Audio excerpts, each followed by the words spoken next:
Dans Inazuma Eleven, Aaron Charmy est un personnage qui divise énormément les fans.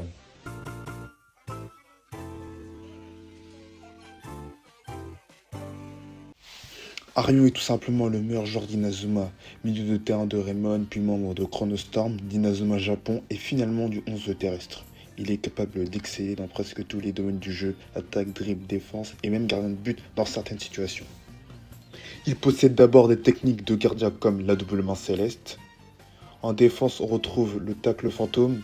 Dans le registre offensif, il utilise des techniques offensives comme le dribble zéphyr, le sprint tourbillon, la percédéole, l'attaque ventriculaire, ainsi que le dribble en Z.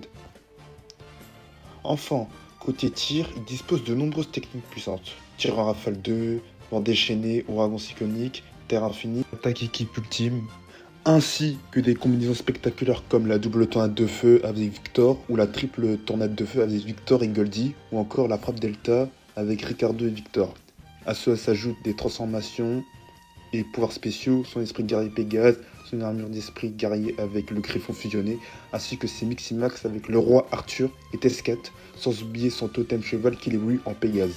C'est justement cette accumulation de techniques et de power-up qui divise les fans. Certains estiment qu'Arion devient trop rapidement surpuissant, enchaînant les évolutions simplement parce qu'il est le personnage principal. À chaque nouvelle saison, un nouveau niveau de puissance apparaît, ce qui peut donner une impression de progression artificielle. Arion Sherwin est souvent vu par les fans comme une sorte de Mark 2.0, mais en soi, ils n'ont pas complètement tort. Comme Mark dans la série originale, Arion est un joueur central capitaine dans l'âme qui incarne les valeurs de la persévérance, d'amitié et de dépassement de soi. Tous les deux jouent un rôle de cœur de l'équipe, capable de transformer une équipe grâce à leur mental et leur énergie. Mais la différence entre eux est importante. Mark a un amour du football grâce à son grand-père, alors qu'Arion, son amour du foot vient du fait que le football lui a sauvé la vie quand il était extrêmement jeune, donc lui a donné un sens à sa vie. C'est pour ça qu'il parle souvent du football à la troisième personne. Dans Inazuma Eleven Go, Arion Sherwin obtient beaucoup de power-up, mais ce n'est pas uniquement parce qu'il est le personnage principal, cela s'explique surtout par l'évolution des enjeux au fil de l'anime. Au début de l'anime, le football est contrôlé, donc Arion puis Raymond doivent lutter car ce sont les ennemis à battre. Mais très vite, les adversaires deviennent beaucoup plus puissants. Les équipes se reposent plus seulement sur des techniques spéciales, mais sur des pouvoirs beaucoup plus avancés comme l'esprit guerrier. À chaque étape, le niveau global des affrontements augmente.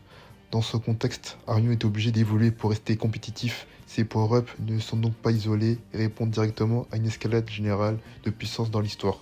Quand les ennemis deviennent capables de contrer les techniques précédentes, les anciens pouvoirs ne suffisent plus et doivent être dépassés. C'est pour cela que son évolution peut sembler très rapide. Chaque nouvelle saison introduit un nouveau type de menace qui impose un nouveau niveau de puissance. Au début, les esprits guerriers, puis ils sont dépassés, ce qui pousse vers les Miximax, les armures puis les totems. Ainsi, les power-ups d'Arion ne viennent pas uniquement du fait qu'il soit le protagoniste, mais surtout du fait que l'univers de Go repose sur une montée constante des enjeux. Plus les adversaires deviennent puissants et les matchs extrêmes, plus les personnages doivent évoluer pour que les affrontements restent équilibrés et spectaculaires. Malgré ses défauts, Arion reste un personnage attachant qui n'a jamais trahi son amour pour le football. Comme on l'a vu dans la saison 1 de Go, il a su se démarquer grâce à sa polyvalence extrême, sa capacité à porter l'équipe dans les moments les plus compliqués, son esprit combatif, et c'est pour ça que c'est mon personnage préféré. J'espère que cette vidéo vous aura plu. Et si vous voulez d'autres vidéos dans ce genre, n'hésitez pas à me le dire dans les commentaires. Et sur ce, moi je vous dis tchuss.